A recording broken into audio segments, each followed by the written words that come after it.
Salam aleyküm, əziz dəyərli Xilabağ restoranının qonaqları, əziz sürücülər, əziz bələdçilər. İnşallah 11 ayın Sultanı Ramazan ayı gəlir, oruçluq iftarı. İndi 2 gündən sonra Instagramda paylaşacaq. Mən özüm öz kontaktımda olan dostlar üçün, dost qardaş üçün, onların yaxınları üçün, ailələri üçün məsləhət görə bilərsin. Bir nəfər 22 manatdır iftara. Daxildir nə? Can əti vişnəli, qaymaqlı toyuq, çoban qovurma, səbzi plov, turşu plov, 5 çörək isti yemək, zəfəranlı düyü qadiri, efsane kartof, toyuq supuyu, mərci supuyu, doğğa, seçimləndir.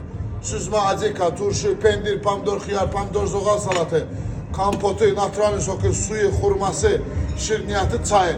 Bir nəfər 22 manat. Rahat gəlin, ailəvi yerdir. Öpürəm hamımızı, var olur. Bir nəfər 22 manat. İnşallah 19'dan start veririk. 2 gündən sonra da Instagramda, TikTok'da gözəl, yüksək səviyyədə paylaşım olacaq. Mən həmişə kimi özümü atıram qabağa.